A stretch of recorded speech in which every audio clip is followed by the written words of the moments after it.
And sorry if the first thing that when you actually clicked on this video, saw that it's a pretty lengthy video. I'm sorry, I just felt like after a year of traveling through Asia that I just wanted to start to ramble a bit about how my experience have been so far. And I think it's not going to be such a structured video as I usually do, because I think I've lost it, kind of, like talking in front of the camera, as I was just like going from left and right and discovering new things that I wanted to share. So talking in front of camera might make me feel a bit nervous right now, but I hope that after all you'll still find some interesting points and hopefully also integrate it into your life. Hello, I'm Yuki. I've been spending an entire year now in Asia. Originally, I am coming from Europe, Germany to be more exact, and after having studied in the Netherlands for 4 years and having actually been lived in the Netherlands for 5, I kind of felt a bit burnt out, and as a lot of people might know who have studied or are still studying is actually pretty much. And so in the beginning I was like, yeah, no, studying psychology is never something that I want to do in the future. And I was kind of done, so I just wanted to take my plane ticket and go to Asia. And well, here I am. Well, 1 year later now. So I actually come from the countryside, and ever since I was moving to the Netherlands, in Groningen to be more exact, which was a little bit of a like a bigger city, not as big as like Berlin or Amsterdam, Paris, whatever. I have found that I was actually quite enjoying myself to advance to like some bigger places where I could venture into new adventures, find out who I am, what I wanted, what actually I like, because to be honest, living in the countryside does not really open up so many doors. First of all, job-wise. Second of all, to know what you really want, because everything that you do in the countryside is just basically either playing video games or playing soccer, and that's about it. And usually the neighbor gossip that you hear. But aside from that, everything's fine. And I've not been saying that I was not enjoying myself when I was living there, but yeah, I wanted to go out through the world and just explore what Mother Earth has to offer for us, or what society has given to us. Anyways, my initial idea why I wanted to move to Asia is, and actually I have gone to South Korea at first, was because normally when I was traveling around Europe, I just felt like there was a new door opening up for me, as I now have nothing else more to do besides thinking about my future, which I wanted to like put on hold at first. That I felt like, well, why not traveling to Asia for a longer period, especially because obviously of environmental reasons, I just wanted to stay there for a while and not go like have my return tickets immediately, so that I don't actually endure so much damage on Mother Nature and blah blah blah. We know all the facts about environmental damage. But before I want to continue talking about my personal stuff, I felt like it might be more proper to talk about the pros and the cons about actually moving to South Korea and Vietnam and Hong Kong, which I will talk about later. So I will just list down what I believe about South Korea to be and list my personal opinions about it. So first of all, I want to say that I freaking fucking love the urban planning here of South Korea, especially Seoul. To be honest, I've never really had a great public transport system before, and having lived here, I come to terms that holy shit, only spending around like half a euro or like $1, whatever, for public transport to go from the entire city is mind-blowing. South Korea has an application, or two to be fair, which allows you to basically see the exact time when, well, the bus or the train is arriving. How much it is filled, how much it costs, the ins and outs, yada yada, everything basically. Although there is a lot of pedestrians here and not a lot of bicycle routes as compared to the Netherlands where I lived, where it was, well, the Netherlands is basically a place where people have at least three fucking bikes, but here they don't really care that much about bicycles, as the bicycle and the pedestrian street is basically merged. So first of all, I want to talk about the culture, and it's a really big Pandora's box to open. So let me first introduce the idea of collective and individualistic cultures, which is, we in the West, we only know the individualistic culture, and we do it by, for example, pursuing careers and interests and hobbies that we personally enjoy, and we all always come from a point of, what do I want? How can I imagine myself being there? Why do I want to do this? And so these questions always come up with us, and for us it's easy, therefore believe what really is good for us. We oftentimes then consider ourselves to spend time for ourselves, to basically say love ourselves and act on a belief system in which we think that in the end will benefit our cause. But with a collective culture, it is a whole different way of thinking, believing and acting, and it's just so different to grasp. Even I, who have lived here for a year now, will probably never really fully understand how this can conclude. In a collective culture, you grow up like everyone else in the West, obviously, by themselves. But the more they grow older, they see that family culture, that friends and their community is a huge chunk that is necessary for them and for survival. Whenever they are stuck in a situation in which they believe that they would rather help themselves or someone else, they always care for their person that's next to them, which is basically their family or their friends. You see that a lot of people stay coherent and congruent, and they don't want to take themselves out of society and step aside, because stepping aside means that they basically fall off society and they don't belong to the group anymore. And if they don't belong to the group anymore, they are basically ostracized. They just want to conform to their culture and their society, because if you do so, you thrive. You are adored by others, you have all the benefits that their culture provides and more. And basically sticking out is not really seen as something you should do. Like, it's so difficult to talk about this. I think just this video will not do it any kind of justice, so just take that as it is now.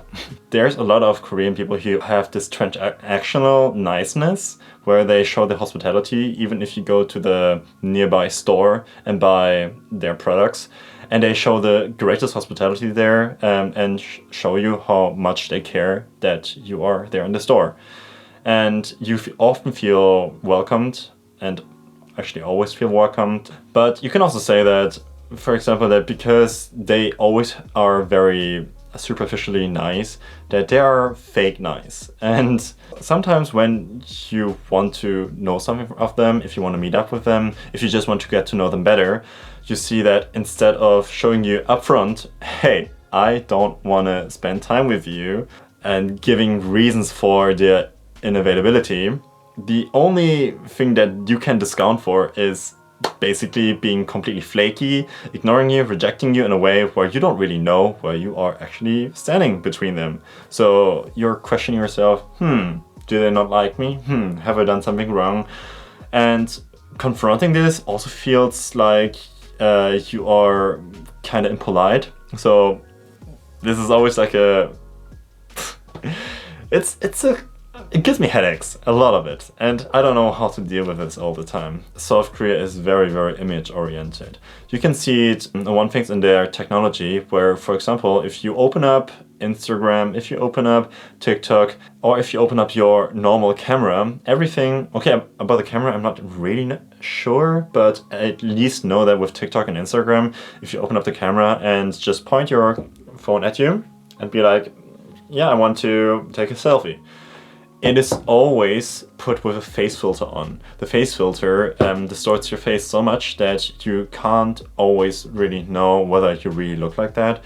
They erase pimples off your face, they make your face a bit more white, or cheekbones are more apparent, and they basically try to conform you into the Korean beauty standard system that so exists and that everyone so much rather enjoys than seeing what stands out. And those flaws that are not necessarily flaws are often just completely ignored and rather seen as a flaw, like a really genuine flaw. Which is why plastic surgery is such a big thing here in South Korea, and you can definitely argue whether it's a good or bad thing. Plastic surgery here is often just provided after people have graduated here. I think, I'm not sure if after they graduate, but at least after they have committed some schoolish system and just advanced to another one, in which their family members provide them with the certain kind of loan so they can just afford themselves to look pretty, especially if they want to go further into the industry. And as a Western person, you would probably say, yeah, well, you already look as beautiful as, like, well, to someone from the West. And especially as a foreigner, and I have talked about this with many foreigners, we basically have difficulties finding Korean friends, which is why a lot of foreigners just stuck to foreign friends and make foreign friends and just live their lives here being with foreigners. If you want to actually become friends with, like, get friends and commit to a long-term friendship with other people, you got to have to be extroverted, you got to have to be outgoing, you got to have to be confident, and it works really well if you just, let's say, like to go dancing. Yeah, and have dancing lessons. And there everyone will support you as their collective culture and just be there for you to actually make you become the better version of yourself, becoming a better dancer. Whatever it is, whatever you want to be. Yeah, okay, on the other hand, talking about dating, apps, sex, whatever, this culture doesn't want to talk about sex. This culture doesn't even have a word for orgasm. When people talk about it, they use that word instead. But on the other hand, people don't really talk about sex here, and they are kind of shy to talk about it.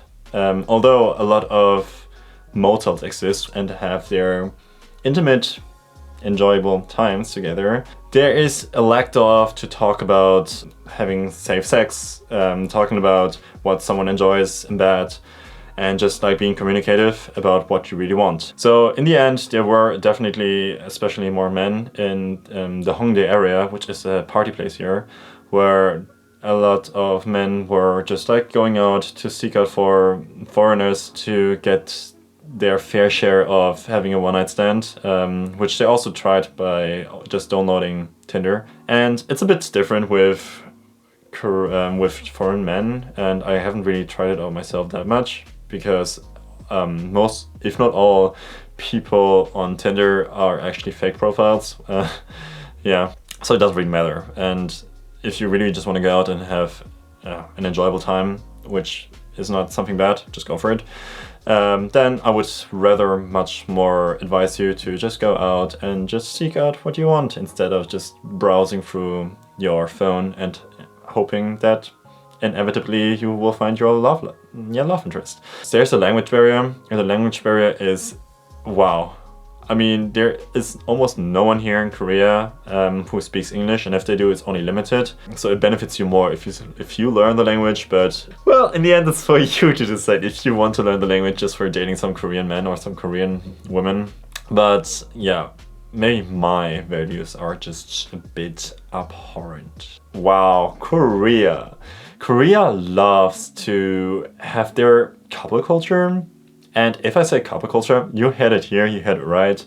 It's just that everywhere you go, you see two people just having the time of their lives. There's like so much things to do here that not only Valentine's Day is an appropriate day where you can spend the best times with your loved one, but even Christmas has just been shoved into the Korean society to become this way of just like handling couples by embracing, commercializing the way dating seems like, and just like just shoving into your face. Especially if you want to date some Koreans, we'll see that they will celebrate every little moment there is. So your partner becomes basically a second version of yourself, if you like that, which can be quite romantic. I'm a romantic myself at times, but for me personally, this is a bit too much, and I like my self-isolated moments where I just be with myself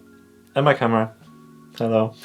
Fashion is a big thing in South Korea. People, especially in Seoul, they just love to dress themselves up and express themselves through fashion. I honestly love it so much, although I must personally say that I am not the greatest fan of venturing through the shops because I value a lot of sustainable fashion, and I think that the fashion that South Korea manufactures is oftentimes just cheap fabric, so that in the next season they can just come out with new fashionable products, so everyone has annually something new to wear that was coming out of fashion like half a year ago. So what you've seen a year ago, it might not be fashionable now. And so you basically have to like continuously buy into the fashionable world of fashion. So in general, sustainability is not really something that South Korea wants, enjoys, and they just like to live that lifestyle of convenience. Convenience is everywhere. Everywhere. You see it even by their pyeonijums, which are convenience stores in Korean, that basically enables you to go out 24 hours, 7 days a week, which they have in every corner of the street almost, which you can buy little snacks, you can buy instant noodles, you can buy toothpaste, toothbrushes, everything that there is that you really need out of convenience. And so even if it's, for example, 5 a.m. in the morning, you're coming from out of the club, and what better thing to think of than to buy, I don't know, instant noodles. Yeah, you can go in there, you can heat it up, they have everything in there, basically seating space and everything, so you have just a place to come out of your hangover at 5 a.m. in the morning, eating your instant noodles hot and enjoying your coffee there.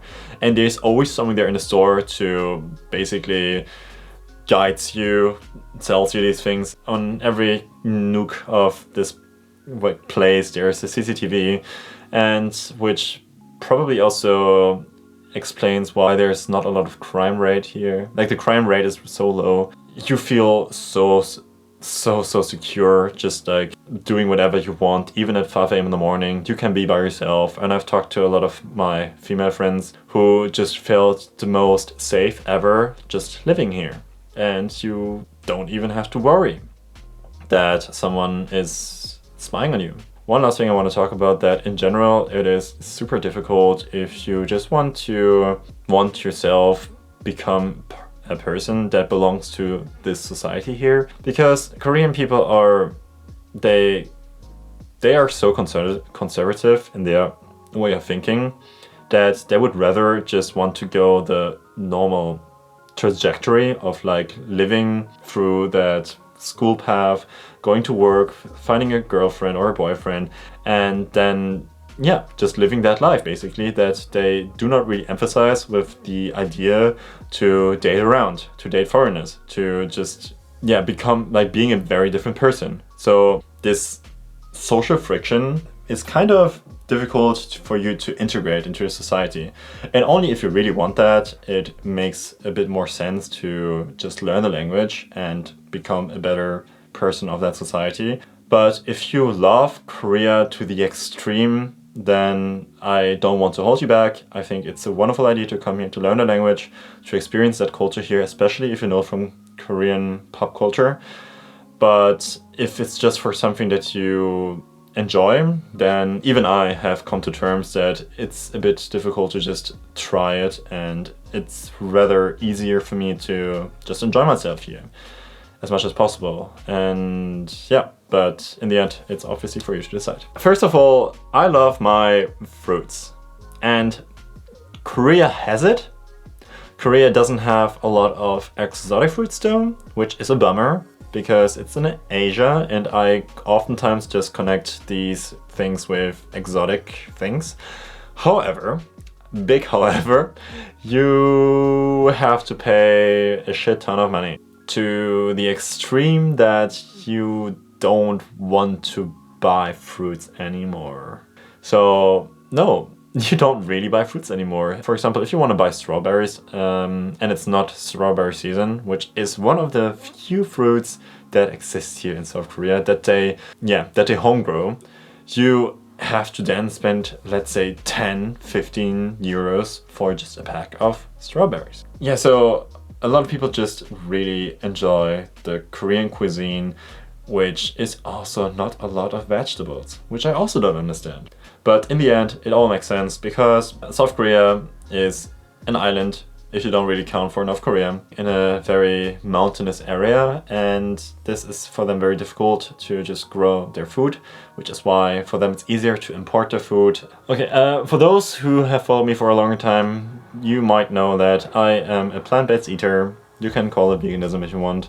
And those who are interested in that, then you might be wondering, can I survive here? Will I have to eventually eat meat? And well, if you are not someone who likes to make your own research, you will have difficulties. So many difficulties. South Korea has gone through political and social changes, which over the years from 1960 or 1970s, they have basically connected meat with wealth. And that wealth is now been established basically throughout the entire country.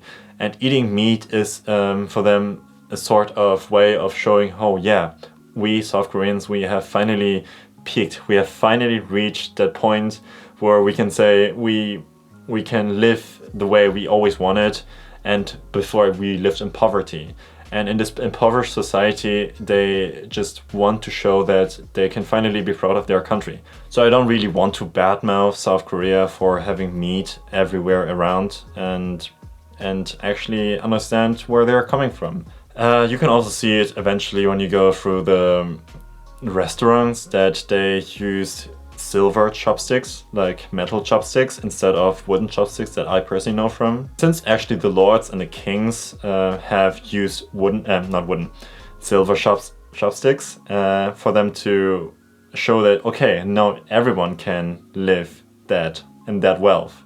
Now everyone can live finally and eat meat every day and just enjoy themselves, and yeah, hedonistic pleasure all around, basically. On another note, South Korea is like a playground. So you go out, and if you want to do something with your friends, there's so many things to discover. You have your photo booths. Oh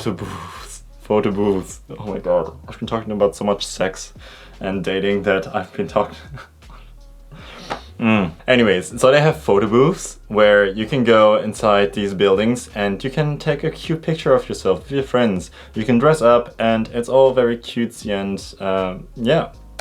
You can go to arcades, which if you go in there you can play Tetris, video games, whatever, but in a fashion where basically you sit in and you have this co-op experience with your friends, and you can just enjoy yourself there. It's really fun, it's so fun. And if you want, I can actually also make a video where I can just like vlog around and do that with a friend of mine. You have Noribangs, which are karaoke bars, and it's just so cool because it's still culture here to just go out and just sing your lungs out and enjoy yourself, just like singing to your most beloved songs. And they also have Western songs, so you can definitely just do that too, which to be fair, I've only done that because I don't know a lot of Korean songs, nor can I sing them, nor will I try.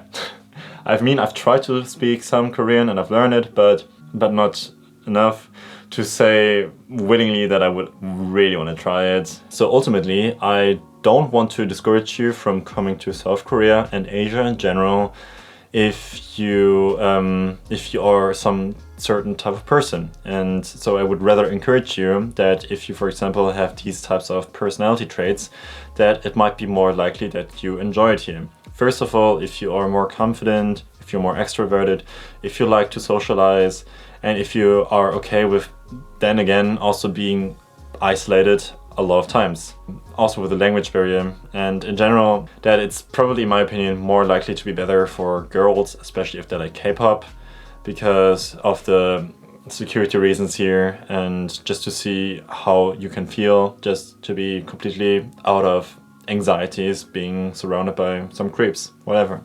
Also, if you like fashion, and just if you just want to get out of there and experience a culture that you have never seen before. Which you can probably also do with different kinds of countries and cultures, but South Korea is a good option.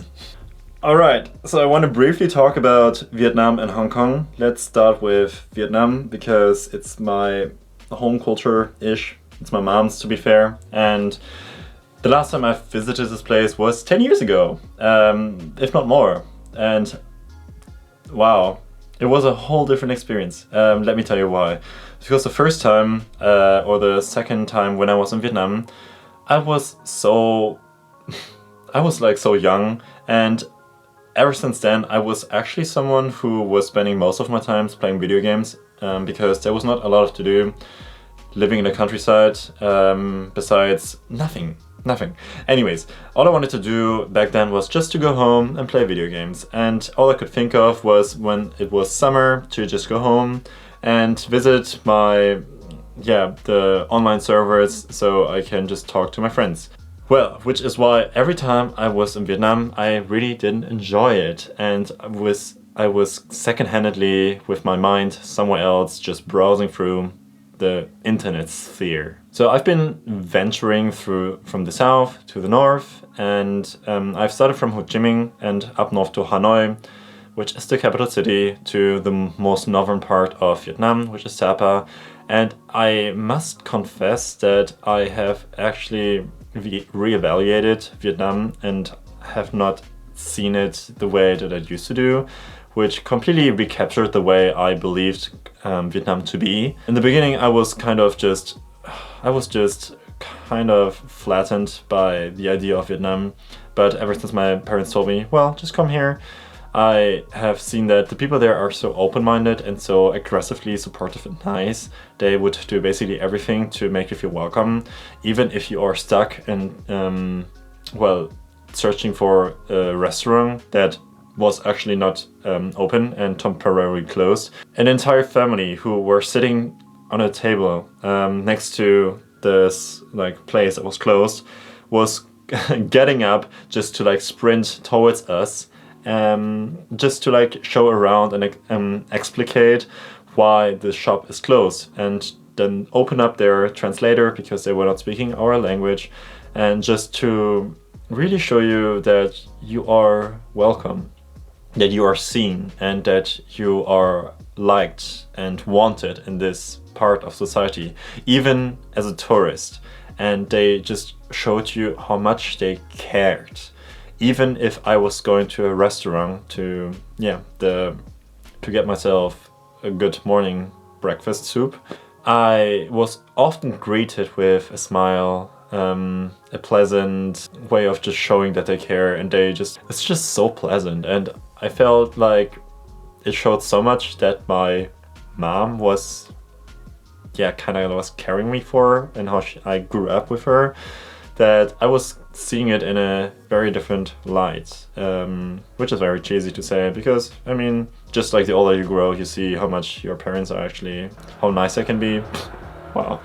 Well, if you've not, anyways. And I just enjoyed that I was able to eat the entire cuisine, which I have not really done quite so far. And it was a delightful experience for my tongue, and I would want to have it back, to be fair. The more north you go to Vietnam, you see that there's a lot of different cultures which are just coming from the colonization from France, as well as parts of China. It was just like a complete weird mixture of everything, and it was just interesting to see if cultures are collapsing, how much that can actually thrive into something new and bigger, and that was just interesting to see. But overall, I think just I have definitely witnessed that you kind of start to gradually enjoy that where your heredity is coming from, like how much you are that kind of person, and you embrace the way that how you grew up, how you just want to know so much more about you come from, basically. And that's just a very exciting way to re-experience it. And if anyone here might just come from another country, with their parental figures also coming from another country, I would highly suggest you to just try it out, especially the older you grow. It's just such a heartwarming experience that I don't think I would not be able to verbalize in any way.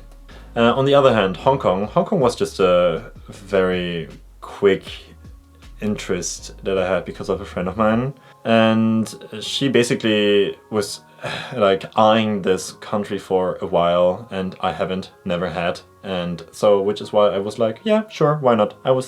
Why not just travel with that person for a while? And I was in the beginning not very much stunned. I was not caught by it at all, and I believed Hong Kong to be very ugly, not nice. It felt very flat, and it felt like I didn't enjoy myself to be there. But overall, the longer I had my stay there, the more I have seen that I actually come to enjoy this place too. And learning from history and this current manifestation of Hong Kong, and with the political interactions, that it's not so easy for Hong Kong to actually depict how Hong Kong is, because it used to be different, and just having a glimpse of Hong Kong how it is now was just a little bit of a sad way to just witness how Hong Kong now has become. In the end, the nice things that Hong Kong is known for, with the neon lights in the night, they are not present everywhere anymore, and a lot of them are actually being taken down. So the ones that I've taken are the ones that are in the more hotspots there are. I don't really know what else to say about Hong Kong, because I was only there for 3 weeks, and I also don't have any connections to it, so that's all I can say. Alright, personal stuff. If you've actually come so far and have not been bored yet, or angrily just shout at the screen of yours to say, Yuki, just speak a bit more slow. Why do you always have to make so many mistakes with your grammar and the way you speak? Then long and behold, it's over. I can speak slower now, and we can just start by becoming a bit more slow. How I personally have now believed Korea to be this entire trip, and how it affected me personally, and what it made me the person that I am now, and how it changed me in different ways that I had believed to actually a year before to be different, vastly different than what it is now. Let's start off by saying that I think I've changed over this year. I've changed how I am in front of the camera as well, and I in the beginning had thought that I just wanted to get myself out there and be this very funny person being in front of the camera and just entertaining the many merits that you are. But in the end, I have come to terms that this is not what makes me happy.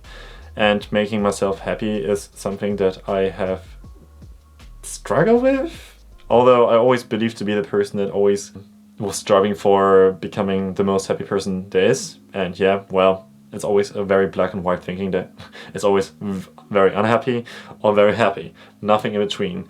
And I always had this way of thinking. I don't know where it's coming from and why it's always have to be completely yes or completely no, and which also derives a lot of my unhappiness. Anyways, when I started going on this Asia trip, I believed I just, go to South Korea, go to Seoul, the hub, the the hub of like the internet hub that exists, where that every person is talking about, just to utilize the search function that everyone is typing in Seoul, South Korea, K-pop, so I can just take a fraction of it and be like, oh yeah, I belong to your fraction now, and I will make that fraction mine. I was kind of on a burnout because I was just putting out videos, trying to manufacture my personhood as much as possible, believing that I was very fake to begin with in front of the camera. And yeah, so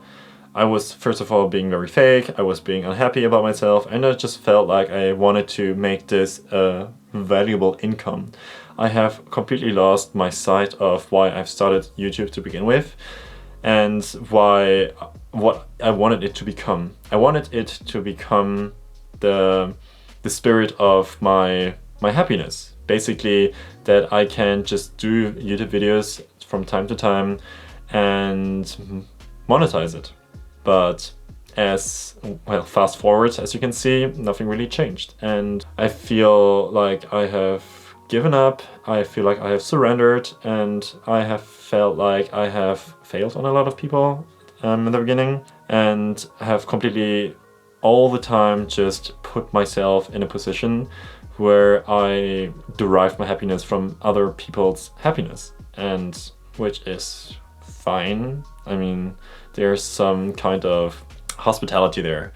But on the other hand, I neglected myself. I neglected the very being of mine, and I have neglected, by putting myself out there, not being the real version of me. I just become this version that people don't really want to watch, and which is why you often see that I was making videos that are oftentimes either completely at random, completely out of place from the content that I wanted to put out, or not it. But I think that this will not come to an end, and I think I've said this many times before, but for this time for real, it will work. So, how has South Korea and Asia changed me? It changed me to see that my values are actually not the values of others, that I should listen to myself more, and that which I often struggle with, and I think it's so difficult to talk about this, it's just like that I am not the center of attention. I know, wow. What a surprise. I am not. No, you didn't know? Oh, yeah, now you know. I felt like I was making this big thing and that I have deserved this kind of recognition from some others. So I, on the one hand, felt like I deserved it, but on the other hand, I felt like I've been, because of it, having this perfectionistic mindset where I just improved. Okay, I'm sorry to sound like I make this such a big deal again, but I just felt like I wanted to reevaluate myself and what I truly enjoy. And I think a lot of people today, I think I might not be the first and the last one to say that we are doing a lot of things in our lives because we believe it was for our sake, but in the end we are also doing it for someone else's sake.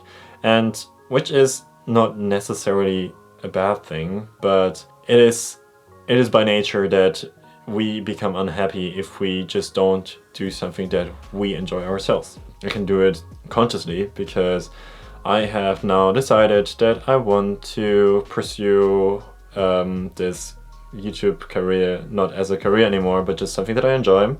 And even if it might end up becoming something big, that's fine. And I would not mind putting in a lot more attention to it in the future, and I will still do it now, don't worry.